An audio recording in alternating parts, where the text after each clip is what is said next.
Okay, everyone, it is 1 o'clock and we have an appointment at 1 o'clock. And I'm so excited that I get to interview two amazing agents here at our office. So I want to say personally is just thank you for welcoming me since I've been here. Y'all have been so kind and gracious. Your smiles and support has meant a lot to me. Well, we wish we could give you real hugs, and someday we will. Someday we will. And until then, we will just exude in more positive energies. That way we can feel that. Yes. Yes. Right? Yes. There we go. So we are talking about listing presentations today. And I know I gave y'all some notes, and so we're just going to have a conversation. And then as the audience, if you guys have anything that you want to add, please put it in the chat room. And what we will do is, you're going to hear feedback from here. No, I just have to silence that phone. Oh, really? Oh, okay. So it doesn't ring when we're in here. Oh, got it. She's So- expecting to take a listing while we're in here. Awesome. Well, That's you get two good. buyers. What you focus on expands. What you focus on expands. Absolutely. Goal law number 1. That would be snacks right now. By COVID-15. Yeah, crackers and cheese.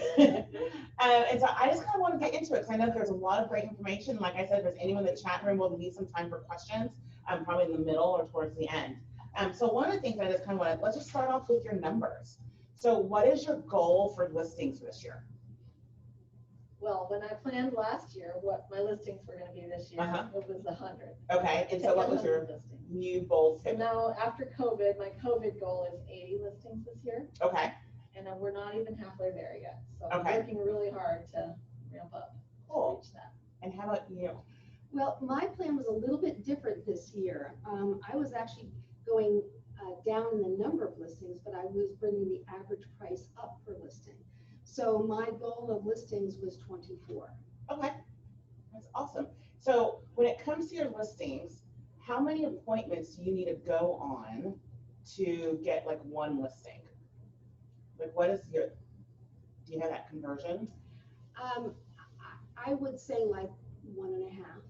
1.5, that's a really good conversion. And 2? Close to that 1.5 to 2. 1.5 to 2, okay. Because some of these are referred to us. Well, a lot of them are referred to us, and a lot of them are past clients that are coming back because both of us have been in this a while. Yeah, So it's a lot of it's relationship bound. In other words, if we haven't met them, we ask someone to refer us to them. Mhm. And so a lot of, I think at this point, we've focused on that, and what we focus on expands. yeah. But we focused on that, so that is the ideal When you scenario. first got into deciding to focus on listings, how many appointments did it take you then to get, if you remember? I think I've always had a very good conversion because even when I first started in real estate, Mhm. the appointments I was going on were referred to me by people that I knew. Okay. Sounds So good. I you think really at worked the this year. beginning, it probably was 3 to 1. Mhm. And Yeah, she did an excellent job on that. When I started, there wasn't KW, so we didn't have scripts. I would say probably 4 or 5 to 1. Okay. And I learned a lot. What I learned is you fail forward. I learned a lot by not getting listings. Yeah. Isn't it amazing how much you learn more during the tougher transactions than you do with the ones that you just coast through it really fast at closing? They're gems of information. If you look at them that way, I know a lot of agents will beat themselves up Mhm. or an excuse, oh, well, that person has more experience than I. However, if you look at it and go, what would I have done differently? What's my takeaway from here? And what won't I do again? Yeah. And if you look at it from that point of view, and that's, I think, a key, if you look at it from that point of view, that's when you start to grow and expand and get higher conversion. Yeah, absolutely. So let's talk about the initial listing appointment. So after you have received a phone call from someone saying that they would like to have an appointment with you to talk about a listing, walk us through your next steps. Like, what do you do next? Like, do you do any prep work or do you Oh, prepare? there's all kinds of prep work. A lot. I don't need to drive by most of the places anymore or anything like that because I know the area. Before I was in real estate, I was a dispatcher for a septic contracting company. Uh-huh. So I kind of know all of the streets in the area, and somebody tells me the address and I can just about image how to get there Mm-hmm. and what the neighborhood's going to be like. And, you know, if I'm concerned about what the neighborhood looks like, I might drive by.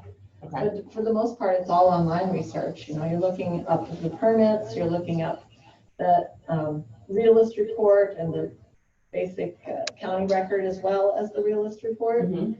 and trying to glean as much information as you can. If it was previously on the market, you want to look at that list, that old listing. Mhm. If it expired, withdrawn, you want to look at those, and then you have a basis to start with before you get to their house. Okay, that's good. How about you? When they call in, we always ask, how did you learn about us? The first thing we want to find is at the source. Mhm. Who are they and where did they come from? Was it an ad? Was it a sign call? Was it the internet? Was it someone referring me? Because I source every lead so we can document where our customers are coming from. Mhm. That's a really key thing to understand. Yeah. And then we do something called an everything search. So I've dubbed it the everything search. And it is pulling up the county records, the tax bill, going to IMAP Realist, looking at aerials, pulling up permits, going through MLS, pulling up any previous listings, pull up the history in the MLS because you want to see, did it go on the market, come off, on, off, on, off. We also look in the same county, anyone with that same name if they own other properties. Okay, why is that? Because we want to know, can we sell multiple properties for them? Do they buy and sell? Is this one residence? So the more, I always think I'm like a detective. And that's how I approach it. The Uh-huh. more we understand going in, the better prepared we are when we meet that person, whether by Zoom or FaceTime or in person, that we have that information. And often that's very interesting because what are they looking at us for? Mhm. Knowledge, expertise, someone they can trust. Well, when we have this information and I say, oh, and what are you going to be doing with the house that's on Main Street, 123 Main Street? They go, wow, you know everything. So it's very careful. You don't want to look like you're spying on them. However, you want to gather as much information up front. So do any of you do any pre-listing packets, or do you bring something to the presentation with you? Well, in some, it's a one visit listing appointment. In some, it's a two visit. And it's going to depend on the community. If it's a cookie cutter community where pretty much you've got 4 or 5 different floor plans, they were built 10 years ago and it's about the finishes of it. You can often do that in a one time. So you do your market analysis and I bring the pre-listing with me. Okay. If they're not here locally, I'll scan that and email it to them so they have it beforehand. Okay. Yeah. Do you do something similar to that? Yeah, and I do also sometimes one visit, sometimes 2 visits. Mm-hmm. And a lot of times I only have to do 1 visit because I sold it to them. Okay. When do you see yourself doing 2 visits? If I don't know the house or if they've done a whole bunch of remodeling to it or something like that, then I might have to do 2 visits. Okay. But it's not very often that I have to do 2 visits. Okay. And in today's world, it's so hard to get listings right now. We have a shortage. So if you don't have to do a 2 appointment, do a 1 because you don't want someone else to get that. You want time to be of the essence. Sure. And so you hinted on, because of the situation that we're in, how many appointments are you doing virtually that are listing appointments as opposed to in-home? And how do you just distinguish when to do an in-person or an virtual? Most of the time it's virtual these days. And we're using a lot of email, a lot of video, and some Zoom or FaceTime calls. I have had, let's say in the last 3 weeks, I've had 3 in person and 4 or 5 virtual. The people aren't even here and they're thinking they might sell because they probably aren't going to be back for a while. Okay. And when you do the virtuals, are you doing virtuals as well? I'm doing virtuals, and if people are here and I feel that they need to see me, you can get a read on a FaceTime or on a Zoom with them. I will do 1 appointment.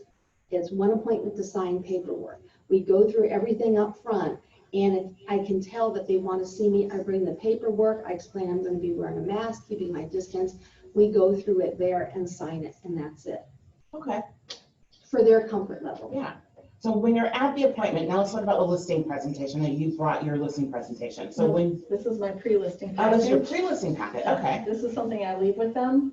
Even if it's a one visit, they get it then. If it's a two visit, they get it the first time. Okay, And, I've had this at classes before, but it basically is a folder. It has our brochure about us. It has the home warranty plan in here, all kinds of information about us and the process and how it works, and some testimonials, and a list of, the last page. I can't open it. Anyway, it's a list of all the properties we sold in the last year there. And then I have their homework in the back. what does their homework include? It's their frequently asked questions and their seller's property disclosure. And how do you deliver the pre-listing packet? Usually it's at the home visit. Oh, it's at the home visit that you're giving it to, so you're not giving them to it prior to visiting their home? If it's a two visit one, they get it the first visit. And then if it's a one visit, they get it right there. So actually it's kind of a packet, but this is not my marketing presentation or anything like that. Oh, okay. Yeah. I don't give them that. You don't? Never. You don't give them a marketing presentation? So when you're at the To home? leave it with them. Okay, so when you're at the home, let's talk about that before we get into it. So we walk in the home, we greet the seller. Yeah. Then what happens? I walk through the house with them. Yeah. First, I ask them, where do you want to sit? Mhm. Can I put my things here? Yes. I follow the bold plan a little bit, but I like to walk through with them because it's a time of creating a rapport with them Okay, and building the relationship. I prefer to do that rather than have them sit at the table and wait for me and wonder what I'm looking at. Exactly. so as you walk through, are you doing the same thing? You're walking the initial? Absolutely. Please show me, I ask the same question, is where would you like to sit? And if they're sitting on couches, and if it's going to be the market analysis, I say, would you mind sitting at a table? Because I have lots of information for you to look at. Okay, And then if we go to tables, I always ask, where do they sit? okay. And so they direct me where to sit. So I'm not sitting in either person's seat. And then I ask, would you show me your property? And so when you're walking with them through the property, are there certain key questions that you ask about the property that you always tend to ask, or like how do you walk it with them? Well, I always take notes. Lots of Or notes. You're taking notes, even if you already knew it, Mhm. still write it down. You ask, are there upgrades that you've done to the house? Have you done remodeling? With the permits for these kind of things, you have to get into them very delicately sometimes, but you learn to read when to ask that question. If you see something like a garage conversion, oh, was this permitted, or was this already like this when you bought it? Gentle nudges to get the Yeah. information. Notice how she's asking them, how you word and phrase what you're asking or saying, and the sound and tempo of your voice is very important. Okay, you want to talk a little bit about that? Yeah. On one of my first listings, I remember I am, if you look at the disc, I'm a high D, so I'm very focused. And I remember going to this nice young lady's house, and we walked in, I sat down, I said, okay. And I just started, and I still remember she went, oh, you're all business, aren't you? And that was 26 years ago. And I still remember that because I realized I have to adapt my behavior, and I call it in my head my 3-minute schmooze. So I have 3 minutes where I'm talking to them, I'm stepping back, I'm adapting me in that conversation and kind of reading them a little bit. So we all need to look at what our natural behavior is and what it isn't, so that when we're having that conversation, it is purposeful. I've learned to slow my voice down, because when you're nervous, especially women, we tend to start to go like this, and we think this is a really nice house. We talk faster and that voice goes up. So actually pausing and practicing your communication is key. So there are agents who have another approach to the initial. What they would do is they would ask to see the home alone and kind of look at it through a buyer's eyes without the seller around. And you two are taking with the seller. So explain to us why you would prefer to do it with the seller as opposed to without. relationship build. Relationship build, yeah. Okay. And another one of the nuances that you need to think about when you are walking through with the seller and they're pointing out all the things that they love about the house, every time you go, oh, that's nice, oh, that's great, the price goes up in their mind. So when you're walking through the house with them and they say something that they really love or upgrade that they did, you might rather say, well, I want to make note of that for sure and write it down.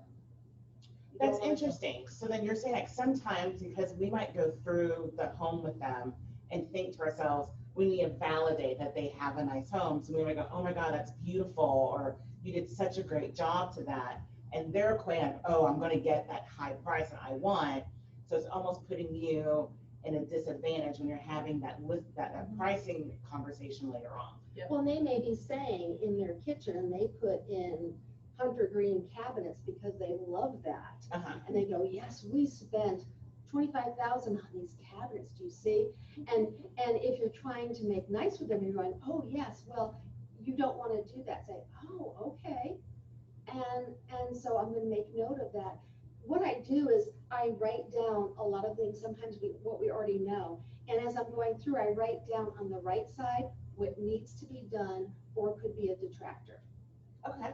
And I don't address those right away. However, I have them here. So as you build rapport with them, then you'll start introducing those things that you put on the right hand side of your paper. As we're doing the market analysis. Okay. So that good time to lead into that market analysis. So now that you've toured the home, now you're sitting down with them. Next, you're doing what with them? If it's a one-time, Let's talk about the one-times. Yeah. I've done the market analysis, and I do it a couple different ways. There is a software program, you can push a button and do it. Please don't always do that. That's a secondary. I pull up Zillow. We know Zillow is 68% inaccurate, and I have it there because we're going to talk about it. And I actually research online in MLS the properties that have sold in that area, that are pending in that area. And I look at how long they've been on the market and what would be their competition. And I look and I rank where that property is going to fit. And it's usually a range. It's not like, okay, this is going to be $299. You know, on a great day, this is going to be $319, and a bad day, it might be $299, because we're looking at the future. Here's information based on the last 30, 60, 90 days. How about you? So preparing for the market analysis, refresh the question again. Yeah, so then now you're doing the market, now you're sitting down with them and you're going over your presentation. So the market analysis presentation, first I start with some general data about our market. Okay. And data from the MLS. Because I try to go from a big picture and narrow it down to their small neighborhood. Okay. So I start with this data that came from the MLS. And that's a report that you can get from the MLS that talks about how many sold in the Board of Realtors and the price points that they sold at and how long they took on the market. Because you can look at the absorption rate. Absorption rate, exactly. So you want to first start off with, okay, so in your neighborhood, they're obviously selling at, you know, there's only 3 months of inventory, and you talk about what the absorption rate means and what does it mean that it's 3 months of inventory. How does that benefit them or hurt them? And then I have a grid that I created in the MLS, and I print out my search area and the parameters that are similar to their house. And I try to have about 35 or less properties in that grid, so it shows them their whole neighborhood. And then I narrow it down to 3 or 4 sales that are really valid, relevant properties for their house. And that is a term that I always use. These are the relevant sales when we're pricing your house, because their house might be really unique and you can't say it's a comparable, which is a term that's used a lot in real estate. The appraisers use it, agents use it all the time, but they'll say that's not even comparable to my house. Well, it is relevant because it's the same size, same number of bedrooms, it has a swimming pool and a 2-car garage and the same size lot as yours, and it's within an area where a buyer for your home would be looking in this area. Okay. So it's a relevant sale, even though it might not be exactly the same. You also want to try to find the same level of upgrades in the same year the best you can. You get them as close as you possibly can, but sometimes you have to make significant adjustments to some of those properties. So that's my second level down. Okay. And my third level down. And then we go into detail in those 3 or 4 properties that I think are most relevant to their house. And we do pluses and minuses, and explain where we think their house is going to fit in the market. Then we go back to that second level, the grid sheet. It also has all of the ones that are active on the market. We came up with a price we think that matches with the solds, and we look what's on the market and see where do you fit with what's on the market. You might be able to adjust up just a little bit, or you might have to adjust down because the houses on the market are lower than the ones that sold. It's possible. It could be trending up or trending down. And yes, I always do a group of properties in the background, in addition to the relevant ones. Because if they ask, well, so-and-so sold their house at $325 and mine's a lot nicer than that, I always go back 2 years on the street that they live on, because I have heard many times, well, Joe Schmo sold his at $375 and he got his price. Well, which one's that? And I'll go back and I'll say, when? Oh, it was a few months ago. I'll go back and I'll find it was like 16 months ago, and it was at $375. It was reduced to $365, $355, $345, and it sold at $310. And when I show it to them, they go, oh. So by having that information on that street, that's a great thing to do. So we now we're talking about pricing, right? So how do you introduce pricing? Just like that? Through this process, it's going to show them.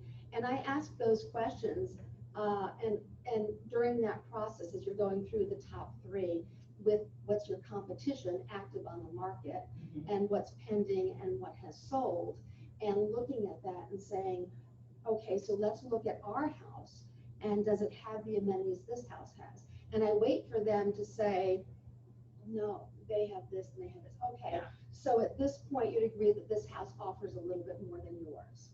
All right, now let's look at this, and that big, well, that's less. So we start coming and narrowing that field as to value. And then we look at past sales, recent 30, 60, 90 days. We look at what's active on the market. Are they priced higher or lower? Are they priced higher and they've been on the market 365 days and have been discounted 10 times? I said, we don't want to be in a position where we're discounting your house. And then I go back to their big why. Why are they moving? I actually stop the conversation about money at that point, and I go back to their big why. So tell me again where you're moving and about that, because I want that top of mind when we start talking about the final dollars that we're going to put on the market in our anticipated sale range. So when you're doing that, it sounds like the both of you, you're walking them through the thought process. So you're trying to make them think in the same step as you are. So that way y'all both can come to an agreeable price. Is that what I'm hearing? And Jean just mentioned something that's really, really important, and that's the big why. And that's something that we are gathering when we're doing that walkthrough in the beginning. It's part of the social minutes. So, okay, now let me ask, when you're getting the big why, do you ask them when you're talking on the phone? Yes. Yeah. So now you know then, and then you ask them again. I drill during down the a little walk, bit more. and then you go back, and so you have them thinking about their why 3 times. Beautiful. Everything's 3 times deep, right? Tell them you're going to tell them. You tell them. And then you tell them you told them. And then we concur. That's awesome. Okay, so let's talk about some objection handling, right? So what are some common objections that you are facing, like right now in present day, when it comes to your market analysis and the pricing? I'm finding a lot of people emotionally are not ready. This is a very emotional time and stressful, and I'm finding with not knowing things about COVID, and I deal with a lot of second properties for clients, that I'm finding those are kind of waiting. If they're here seasonally, they're up north or wherever they are in another country, whatever. And I'm finding that right now they're hesitant. And how do you handle that? Well, sometimes I validate that. If they're waiting, if they can come back into the country, if they're coming down in the fall, sometimes I'm validating them. I'm first their consultant. Mhm. So sometimes that answer is not to put the house on the market right now. And that's why I work with a lot of people over time, because I'm looking at their needs. I'm sharing the big picture of the market, and I'm also sharing that this may be a great time. We have a low inventory. So I share that information, and then I ask questions of them. I sit back, and I'm not on the offensive. I just sit back and say, so what do you think? And learn to zip your lip, and as my mother used to say, and they say, let the silence do the heavy lifting. Make sure you have a few times where you just are comfortable sitting back with an open-ended question. So what are your thoughts? So what do you think? What do you think about that? Any concerns? You want to have those little scripts in your head and be able to say that and sit back. And then if time goes by and you go, well, what is your thoughts? I don't fill in that void. And you want to be comfortable in listening presentation, not filling in that void and not making your voice go like this. How about you? What are some objections that you've been handling? So same thing, people are like, well, I have to get down there and I have to get my stuff out of there before I can put it on the market. And I don't know when that's going to be. And my comment is, well, we do offer a concierge service with our listing. And that does include people to help you pack and stage and, and clean out your house. And that can be, we can handle all of that for you. So if you are not able to get back down here, we have a team of people who will go in. We can go through with video, so you can tell us what are your precious things that you want us to save and make sure that we package safely for you and put in a closet. And the rest of it, we could either have an estate sale or you can sell your house furnished. She's removing all the reasons to say no. I think that's one of the things you want to think about from their point of view, is just remove the reasons for them to say no. So in the chat box is saying that they're having a hard time hearing, so we're going to ask you guys to speak up. Okay. They said that you can hear me just fine. I don't know if it's because I'm projecting my voice today. We will project as well. Are we on the screen? Yes. Yes, you're on the screen. I have an iPad there. I'm not sure exactly. So I just where the sound goes in. Yeah. Okay. And you guys can let us know if you're hearing it better. You might hear some double feedback. Are you hearing us better if we speak like that? Someone type in, please. Man, I thought we were loud. I thought y'all were loud too, but really? We were just being pleasantly assertive. Okay, so at the moment, no one's typing in, but there are. Oh, I can, no problem, says Great. Donnie Swanson. Thank you, Donnie. Thank you. Okay, so going back. Mm-hmm. So how about some objections when, so I'm gonna throw some objections at you. And then if y'all have any objections that you guys are getting as well, let us know, because this is a great opportunity to kind of pause on that for a minute, because objection handling is very important in the listing presentation. What if they're saying, I want to sell because I'm done. Like, I realize during COVID, we need more space. Mm-hmm. But I hear that there's not, and you just explained to me, there's not a lot of inventory right now. I'm nervous that I might not be able to find a house. How do you handle that conversation? So if they're moving locally to another house, we research. I want to have my seller lined up on what 1 or 2 communities we're going to go into before we put that house on the market. Mm-hmm. So I explained, we're going to narrow down communities. I have them drive communities with their list. And what will happen is they'll knock out some communities. So they'll narrow down to 1 or 2. We know that price points are there. I might show them one in each one to know that these might not be available at that time. But when we move, this is where you'll be moving to. Is that correct? Always ask for that. Great. Let's go ahead and place yours on the market. We'll keep an eye on these. Once we get you under contract, we will go see the right property for you.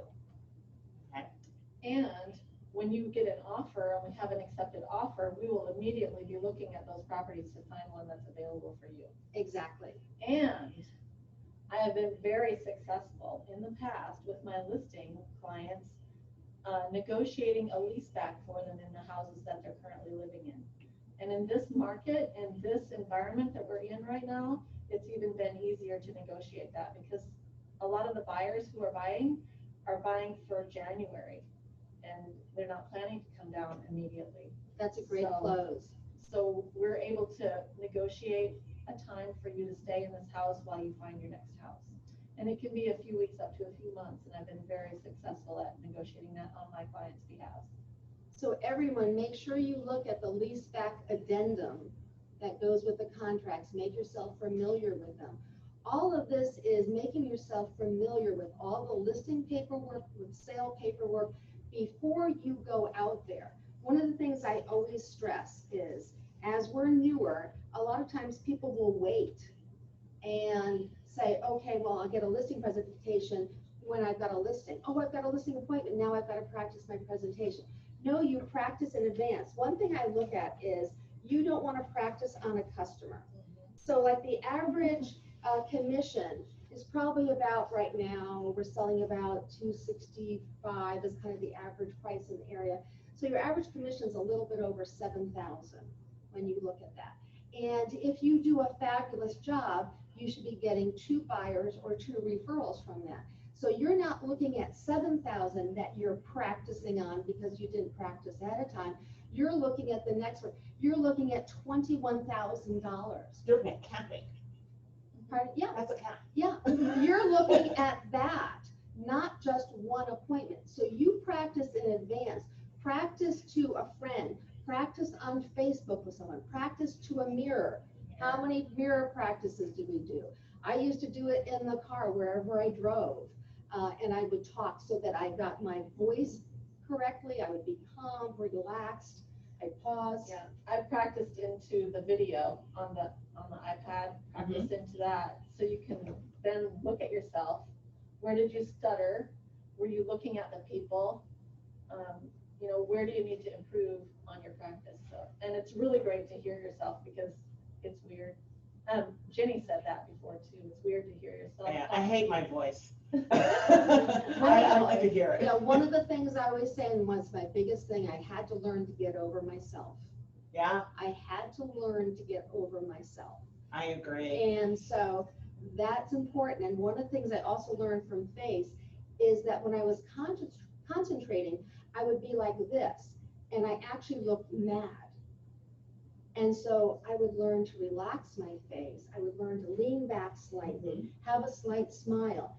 That's a big deal. Yeah. You have that one chance to have them pick you instead of any other realtor. Why you? You want to be able to show them that they can trust you, that you have knowledge. If you haven't sold a house, look at how many houses the Market Center sold year to date. Put that information in your listing presentation. You are part of something very big. Share that. Right. If you don't have numbers, use the Market Center numbers. Absolutely. If the Market Center doesn't have numbers, you use the region numbers. If the region numbers aren't to your part, then you use KWRI, and their numbers are always bigger than the numbers you really need. Mhm. So let's talk about pricing objections. Mhm. Let's say you've walked them through and you've done everything exceptional, right? Like they should understand that their price of the home should be in the whatever it is. And they're like, no, we think it should be higher. How do you have that conversation? Well, I wish that I actually was the one that got to make that decision. This is really based on what the buyers are willing to pay. And another word that I use in my listing presentation when we're talking about price is the market seems to indicate that this should be priced here. Do you agree? The market indicates, the market is telling us. I don't ever say it's my choice. It's the market that's determining this, not me. And I actually share in conversation with them because they may be interviewing other agents, and the agent can say, oh, sure, I can get $350 for this when the market's showing it's $290. So one of the things I say is, unfortunately, I don't pick the value of your home. You don't pick the value of your home. The person with money in one hand or a pre-approved mortgage in the other hand, they get to pick the price of the home. And the information is here. So you go back to those numbers. And then I go back to their why. If their why is big enough to go up, live near the daughter because of grandkids, downsize, upsize, whatever that is, I go back to that why. because the number is the number is the number. This is what our market is. And if it maintains that, we'll be right here. So let's say you have a seller that hears you Mhm. and they say, okay, I understand that my house should be listed at 300,000. And yet I know that there's little inventory, multiple offers and things like that. So why can't we just go ahead and price high to get the most we can get? Well, usually what I see happen when we overprice a property is you end up doing multiple price reductions. When people see multiple price reductions, they think the seller is particularly motivated or something. You know, they're going to come in even lower if you've done a price reduction. My ideal time for having a house on the market is 2 to 4 weeks. I don't want it to sell on day one most of the time. No, So because wanna we get some want leads. buyer calls. We don't like when it sells right away. So you want to, I actually had a client recently that I asked them to go higher than they wanted to go. Oh, They wanted really? to put it, it was a mobile home, and she said, let's just put it on for 70, I want it gone. And first I said, okay, and then I went back and I looked at the market again, and I'm like, it's gonna be like 10 offers in 5 minutes if we put it on at 70,000. We put it on at 75, and we still had 4 offers in 3 days. And we also did put language in there that said the seller reserves the right to wait until the 5th day on the market to review offers. And we had 4 offers. Which is important in today's market right now. Mm-hmm.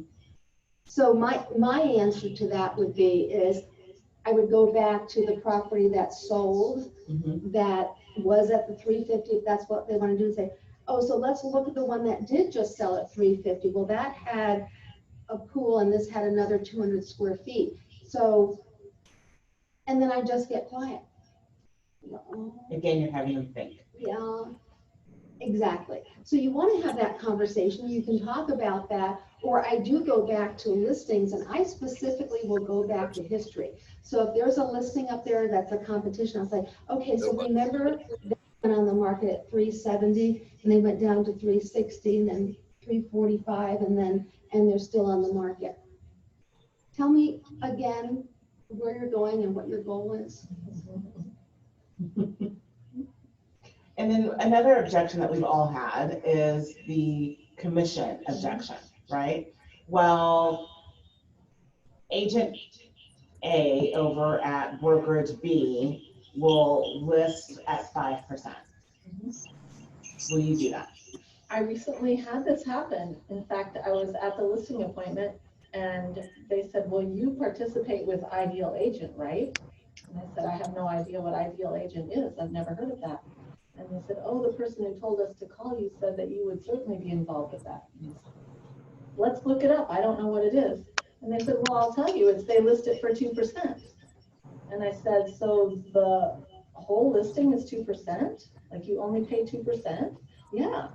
So I pulled up Ideal Agent, and it says, I have quickly try to find where they talk about pricing. And it's, the listing is 2%. And we encourage you to pay the cooperating agent between 2 and 3%. And most of our clients listed for 2.5% to the cooperating agent. So you're already at 4.5%. And then I explained to them that, you know, with this type of a listing, that you're going to handle a lot more of the details than I will handle, because I have a concierge service and we do handle every level of the transaction. I'll be doing the staging for your property. We'll be doing the professional photography. We have professional video.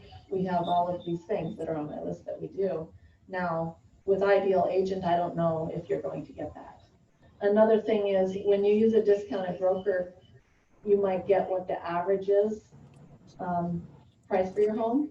And they're typically in our market right now selling for 95 to 97% of the asking price. And my average is 98% of the asking price. So I'm automatically going to get you an extra 1% and possibly be getting you more anyway, because I know how to market a property. How do you handle the commission objections? No. Your experienced agent, everyone. Well, you've got to be comfortable saying that. And I say no. And then I pause, I wait, and I say, if they're not going to come back, because sometimes they'll say, oh, okay, because their sister-in-law or their daughter told them to ask. And if I say no, okay, what's next? If they pause, I go, one of the things is we want to get exposure. The first thing that I do, I market not only to the public, but I market to over 65,000 realtors in Florida, MLS, be able to say the basics in powerful ways. When I'm marketing to them, you're not supposed to look at what that commission is. How do they make a living? By selling houses. If we discount something to them, we don't want to be last on the list to be shown.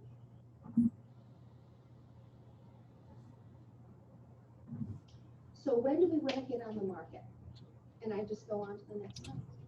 I add one more step to that conversation, Jean. I always say, you said we don't want to discount it to them. I hate that it's that way. I don't like that it's that way. But the truth is, the average agent sells 3 to 4 homes a year. And if you are discounting even 0.5%, that's a big chunk of their income this year. And then, so there is one. If I can, I go back to what's on the market, their competition is we don't want to be last on that list of things to sell here. So I always say you're in competition with these properties, and if you're going to go overpriced or discount commission, we're not truly in competition with them any longer. We're kind of at the bottom of the list. So I've been recently told, as being new to the area, that there's one brokerage that is known for discounting all the time, right? How do you compete with that particular brokerage if they were up against you in a listing? I'm not sure who that is for sure. I see a lot of it these days. I think they're at 2.5. Out of respect for the broker. Yeah, and we're not talking commissions. We're not talking amounts from a broker point of view. We can't say percentages. I think within our brokerage we can have standard. Yeah, anyway. It's a standard of doing business. Yeah. So I believe that any offices in town that are doing a discounted brokerage, they don't have the power behind them that KW has as far as technology and ability to expose your property worldwide. We sell 38% more than any other real estate office in town. How would you like to proceed? Awesome. Are there any other types of objections that you've been having to deal with, particularly like any type of pandemic or COVID objections? Or how do you present to them how to sell your home during a COVID? We do have the flyer with us that says these are some of the things that our office recommends that we can do in order to help protect you when you're having showings on your home. Do you like these steps that are on here? Are there any that you wouldn't want? And most of the time they'll say they don't have to take their shoes off or something, the COVID flyer that the office has given us. I have that in my package, my pre-listing package most of the time. I have the same thing, and I explain the safety measures that we would do. And how long are your listing appointments? It could be 30 minutes, it could be 2.5 hours. I leave it open. You do? You leave it open? I would say mine longest are usually an hour and a half. I pulled a 2-hour one. But they signed. I wasn't leaving until they signed. So I think I just wore them down. So what have been your biggest challenges when it comes to listing presentations right now? Well, when they're not here, going over that marketing piece. But I made the video of myself doing my marketing presentation. I made a video through Zoom with that, and I email that to them, and then I say, please have a look at that, and then I call them and I talk about some of the really important points. Oh, that's genius. So you're doing a listing presentation with no one there, but you video it, and then you just send it to them, and they can see it at their leisure, and then you follow up with the real meat and potatoes types of questions to close them. That's great, and especially by seeing your face, I think you really need to connect with them, and they really need to feel that you have their best interest in mind, and that is that conversation. And even back in the old days, is just having your picture on something. They have to see you. They have to, if they see you in print, they see you on video, they know you're real. You're validated in a big way. And I try to do video calls with them. You know, Yeah. if they have an iPhone, it's really easy. You can do a video call. Mm-hmm. And at least they get some of your personality a little bit more than an email or a phone call when you can put expression with it. Because what percentage of our language is, is Body language. body language? Yeah. Yeah, it's a lot. And it helps us to read them, to understand them, what their concerns are, what their body language is. So you said earlier that we learn a lot through failing forward. So what are some tips to prevent the rest of us from having to have failed forward as many times as you had? That some like fail forward opportunities that you're willing to share for us to be mindful, like, hey, you don't need to do this, let me tell you to do this instead. Oh, I got them. I made notes. If I were going to start again, Okay. what I would look at is the things to do is I would look at, I know them in my heart. I would look at one, getting over yourself. Be comfortable with yourself. Because when I started out, I said, well, I don't do scripts. That's just not me. Yeah. And about 2 years into the business, this was before Keller Williams, I decided, all right, I need to get over myself. I need to learn this and start to internalize them so they came out as me. So that's when I started practicing. And I always say this, hopefully in a nice way. You either need to decide to get in the business, plug into this, or get a blue vest and go to Walmart. Don't mean it bad. You've got to choose to be in it. People are not going to line up for you. You've got to earn that right. The great news is we have a very direct path. We're telling you what we screwed up and what we didn't. You don't have to do all the mess ups we did. You have to just plug in and do it. You need to practice before you go out. You want to get that down. Remember, the average commission is going to be over $7,000 to you. And if you're doing a wow job, you'll get 2 other buyers or 2 other referrals. That's $21,000. You do that a couple times a year, that's pretty darn good. Yeah. I would say mistakes that I've made is not knowing the neighborhood well enough and not doing research about what's going on in the neighborhoods around it. Like, know if there's a new subdivision coming next door. Yeah. Know that. And know how many homes are going to be in there and who the builder developer is and what their price points have been in other communities. Yes. Yeah. Know what's going on around the property. Because Don't go that's in there and go, competition. oh yeah, this is what the price And is. to add to that, what I've learned is the sellers know just enough to make them think that they know. So you need to go even deeper because, well, you know that new subdivision is building up there. My friend moved in there and but by doing what you said, you'll know the facts and then some. And just by researching what sold on that street in the last 2 years, what they thought sold at $375, sold at $310, and that's an aha sometimes. Look, that's a slap to their face sometimes. They have no idea. They, for the 2 years, have been thinking, well, their house is nicer, so it's Right. worth more. Because sellers will talk about what their home was listed for after it's sold. They'll say, I Not got the my price price. adjusted. They'll say, I got my price. My price was way lower than that. I didn't know it was. So we're $310. coming to the end. I want to give some time for people to ask questions. I'm going to ask one more question. If you guys have any questions at all, you can put in the chat box.